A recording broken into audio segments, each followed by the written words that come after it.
Next, I want to bring up our keynote for the evening, a great friend, somebody that I am so proud to be able to introduce as the mayor of Boston. I served with him in the legislature. We served together for a number of years.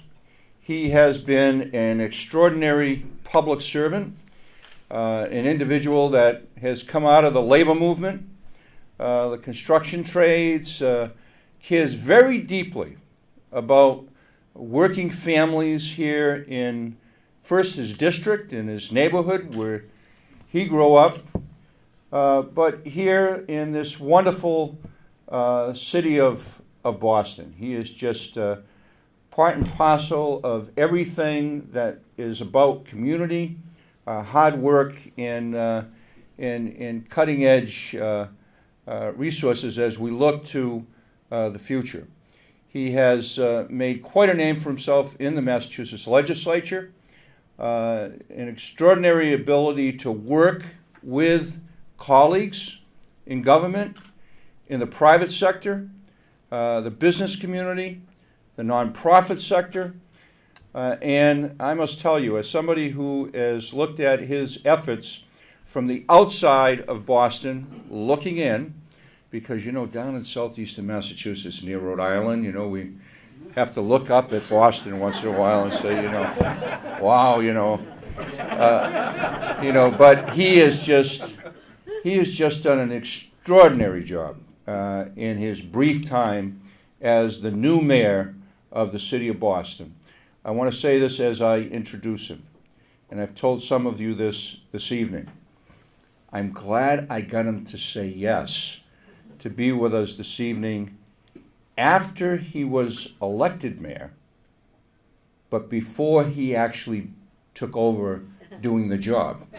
Because I knew the first day he was coming into the office, he would have more requests for his time than he could ever imagine he would have the time to keep. And he kept that promise. And he's here tonight to join the Council of State Government, the new mayor of Boston, Marty Walsh. Mayor.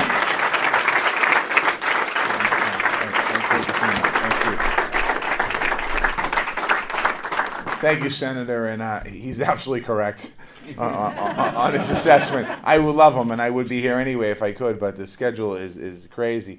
I'm going to talk about the Senator in a second, but I just want to talk about Spalding Rehab for a minute. The President was humbled in his speech. This place is remarkable. This building is remarkable. You're going to find out more about it tomorrow, as he stated. But he has some great people with him here as well. I shouldn't do this. I'm going to shout out a couple people.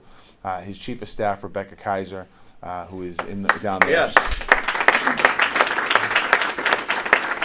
I also am going to mention John Meservey from Partners, who's here. And the reason why I mention these two is that a couple of years ago, before I was mayor, I was running the building trades. And when I ran the building trades, this building was being built. And in the process of building this building, the community of Charlestown and the company or the hospital in Spalding made a deal. And the deal was that they were going to work to make sure that people that live in this neighborhood have a chance to work on this project. And once a month, they sat down with a list of unemployed people in different areas, and literally people that were unemployed got to work on this job. And it wasn't Boston residents, it wasn't residents from this region, it was people from this town of Charlestown. And that relationship has been incredible. And the building's beautiful, the care that goes on here is incredible, and the building opened in spring of 2013, 12 days after the marathon. And when they opened this building, 4 people, according to Rebecca told me, 4 people came over from the old hospital into the new hospital, and in total, 36 people, 36 victims of the marathon bombing were treated right here in this hospital with the greatest care, the best care in the world. So I want to congratulate Spalding Rehab for your outstanding care.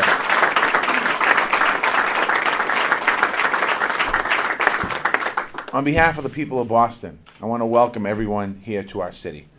I extend especially a warm welcome to our international guest, Minister Andrew Younger of Nova Scotia in Canada, and General Consulate to New York from the Netherlands, Robert De Vos. De Vos, did I get that correct? Yes, correct. Do that? I want to make sure we're going to be meeting soon as well. I also want to thank my dear friend Senator Mark Pacheco for his role in putting this conference together. And I've had the chance to work with Mark. Mark was in the Senate. I was in the House. Mark was in the House before he went to the Senate. And I know that, the Council of State Government, I know what it means to him. And I know the collaboration between legislators and the collaboration between making sure that the cities share best practices and that the legislatures and the states share best practices.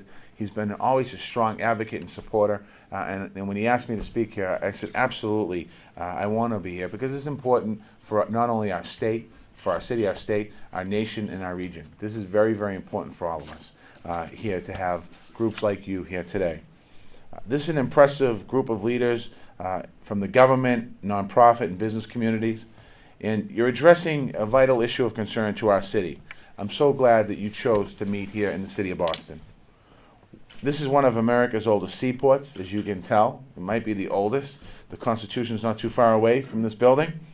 Boston has seen many coastal storms, but past experience is not enough to prepare us for the future. And we've seen up and down the East Coast in recent years, severe storms having ever more damaging effects on those areas. And communities that thought they were prepared for any type of devastation, Boston only avoided these kind of impacts by sheer luck, and literally by hours and wind changes. It's not a time of complacency. We need to take action, and that's what we've been doing here in the city of Boston. In late 2013, the city completed a climate vulnerability assessment. This report took input from every department, detailing the threats to all of our programs, populations, and infrastructure. We are now working diligently to mitigate these risks. I've been asked a question, what's the price tag for all this preparedness? It's the wrong question. What makes capital improvements every year, we just have to make sure it's done in a way preparedness is a top priority. We have strong leadership on this issue in Boston, in the nonprofit communities as well, in the business sectors. This building we're in is a good example. It's one of the best prepared buildings in the world for a climate event. We remember the tragedies that occurred in our medical facilities after Katrina, which hit the Gulf Coast. Our friends at Partners Healthcare wanted to ensure that Spalding would have a safe haven for patients, no matter what the weather throws at us. Many of our owners here in Boston had buildings in New York and New Jersey that were affected by Sandy. They helped us learn the lessons from that storm. We developed with them a climate checklist for new projects. It will ensure that they can withstand anything the climate change and anything that the climate throws at them. And there's much more to be done. And I would like to be able to say that I could take credit for it, a lot of this.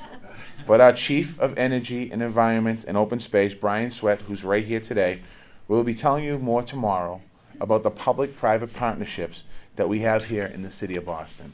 And Brian is a leader in the world on the issue of climate change. And I'm proud to say, and Brian, I'll let Brian do it tomorrow, but we are very competitive here in Boston, as you can tell with our sports teams. And we strive to be the best. And with Brian at the leadership of this, at the helm of this, and with great partners like Partners Health Insurance and Spalding Rehab, we certainly are going to continue to be at the top. Climate readiness is a top priority of mine. We are currently updating our climate action plan to prepare for the effects of global warming and to meet our greenhouse gas reduction goals. We have brought in a top-notch consulting team to help make us Boston's most prepared city in the United States. It's also a value of my administration to include people of Boston in everything we do. We have a community engagement plan in place to make sure that everyone's voice is heard. Everyone needs to be at the table on this issue. Working together regionally has been a priority of mine since I took office in January. I've met with leaders from across the Northeast and the U.S. to talk about shared challenges and new ideas. Nowhere is that more necessary than preparing for storms. Mother Nature doesn't recognize political boundaries, not of cities, of states, of provinces, or countries, not between public or privately owned businesses. For that reason, we should not be having separate conversations about how to protect our community. The more work we can do to plan together, the more resilient we will be. And the more we have combined our voices, the more power we have in confronting climate change. And we can do this at the local, state, and federal and international levels. Once again, I welcome all of you to Boston. And for the sake of our communities, I wish you a productive conference. And I ask you to, while you're here, to enjoy our restaurants. Okay? Enjoy our shops. Don't be afraid to spend money in the city of Boston. And I just want to end with, I'm very grateful that my friend, Senator Mark Pacheco, had this conference here in the city of Boston, because it's the right time to be in Boston. You certainly picked the greatest location in Boston to have it. And as you look out across the water tomorrow, and you look at all the buildings that we're building in the city of Boston, we're preparing for the future. But we're not stopping there. If you go 3 neighborhoods behind those buildings, we're also preparing for the future. So we're treating areas like Roxbury and Dorchester and South Boston, some of the areas in Boston, just like we're treating our waterfront. We're making sure that everyone's prepared. So thank you very much and enjoy the conference. Thank you for coming. I appreciate it. Thank you. Mr. Mayor, thank you so much. And the Council of State Governments, we thank you for being here. We thank you for your leadership in Boston, and we most in particular thank you for your leadership on this issue.